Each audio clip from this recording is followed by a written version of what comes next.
March the 23rd, 2022. You're looking at War News 24/7. This is from this afternoon. The title is Putin and Xi Jinping kills the petrodollar. The yuan is the new global reserve currency for the energy market. The petroyuan was born. We've talked about this before. You've got many other nations, Saudi Arabia, many nations that are ready to come on board with this. Now, it dealt a blow to the U.S. markets, that and the fact that Powell at the Federal Reserve raised interest rates another 25 basis points.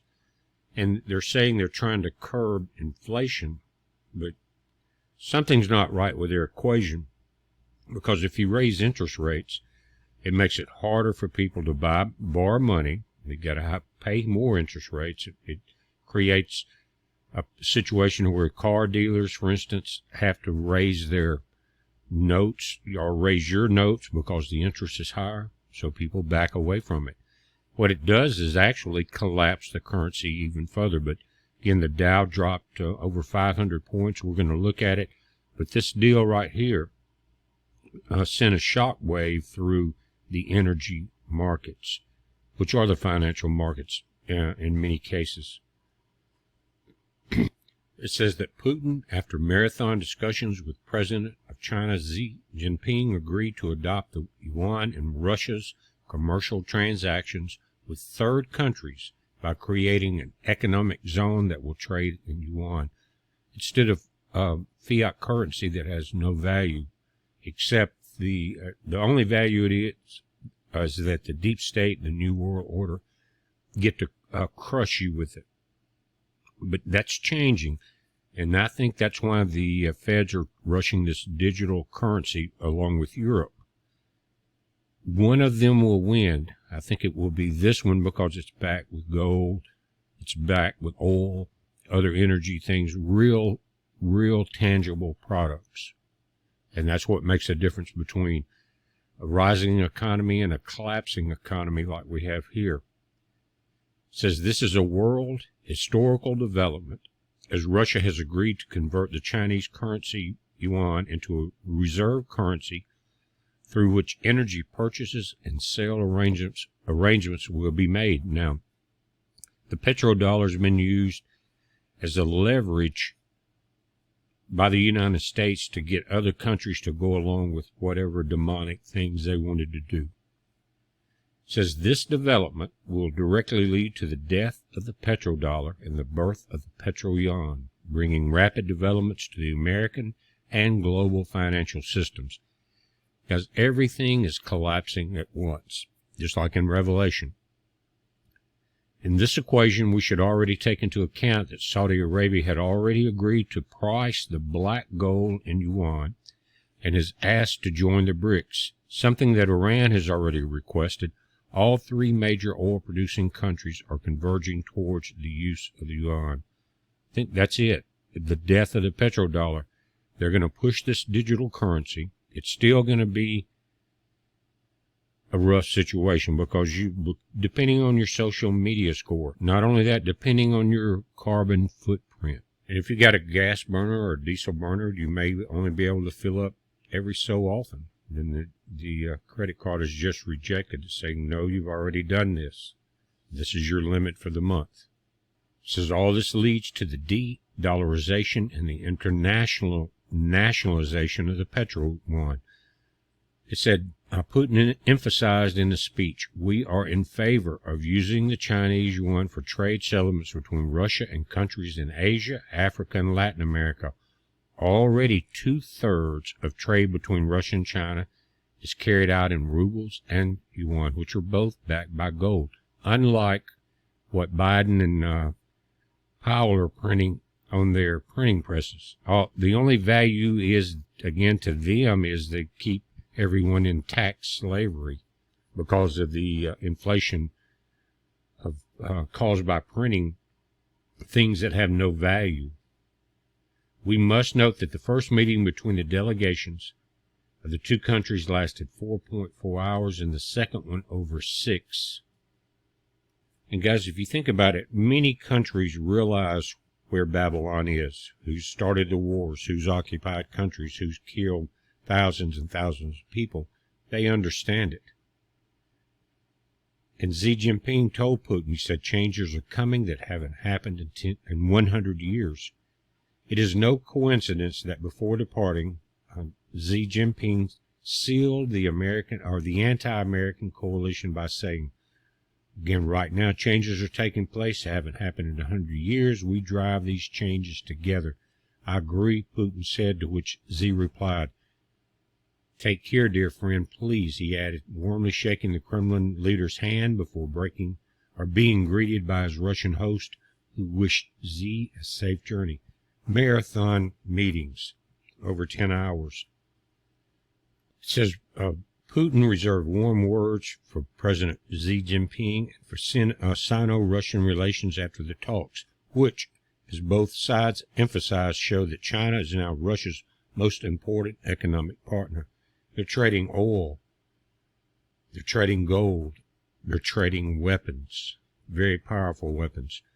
Wrapping up a day of talks, Putin stressed that China and Russia had signed a series of strategic cooperation agreements and that Russian energy supplies to China would increase, and they've already been shipping quite a bit.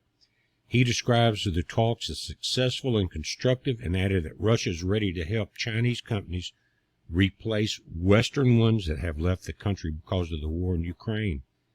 All of these sanctions, due to the stupidity of the satanic forces that run Babylon, trying to take Russia out of the SWIFT banking system, sanction all of their imports and exports, all it's done is increase China's wealth, it has increased Russia's wealth, and their banking system is fine.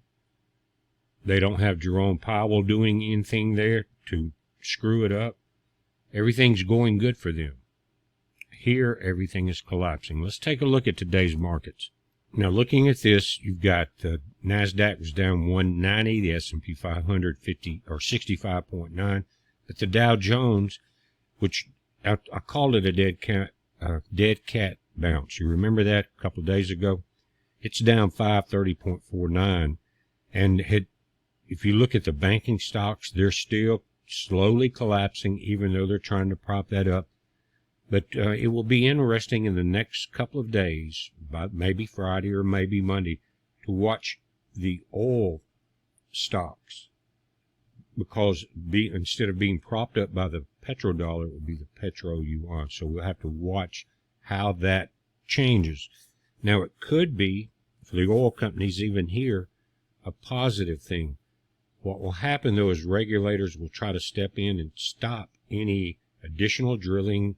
They've almost shut it down anyway, especially if you're going to be dealing with either China or Russia. They've gone completely stupid about what's happening in Europe. And actually, they put stupid people in charge, but the puppet masters are not stupid. They're very smart, but they're very evil, and they will burn in hell for what they're doing. If you look at First Republic Bank, it's a big deal there, and they've continued to collapse. This is a 1-month chart that we're looking at. Highs in the 52-week range was 174.21. The low was 11.15. I think that's a day where they were dropping. But today they gained 28 cents. They lost 2.44 in after hours trading, up 28 cents. Look at the chart. Not looking good. But let's look at one of the big ones. It's too big to fail, Charles Schwab. Their 52-week range is 93.16 for the high, 45 for the low. This is the monthly chart. Here's your dead cat bounce. Check it out. It tried it again, back to new lows. Charles Schwab, they're big. It says the Savings and Loan Holding Company. The company, through its subsidiaries, engages in wealth management, which means your wealth, securities brokerage, banking, asset management, custody, and financial advisory services. The company provides financial services to individuals and institutional clients through two segments, investor services and advisor services. These services segments provide retail brokerage, investment advisory, and banking and trust services. They all took a lick because of two things. Powell, instead of lowering interest rates or freezing them, raised it again in the middle of this crisis. They're trying to take us down, guys.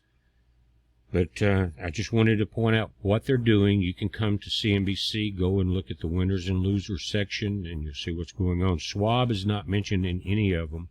I just looked it up myself because they were going to be the superheroes that came in and took care of everything. One of them. It's not working out very good for them, as China and Russia stocks are in very good shape. Is it a planned takedown? Yes. It is. Again, you see the saber rattling between maybe a Chinese aircraft and American aircraft, something like that. That's all for show, folks, because Biden, Hunter, they've already, they're neck deep in their trade relations and probably being blackmailed because of that of China. You got China coming, you got a lot of Chinese people coming in through you know where. What that will lead to, we're not sure. But we have a Trojan horse situation. And I don't know if we got...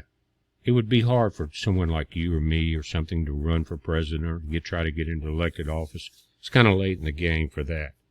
What we need to do, though, is keep prayer up.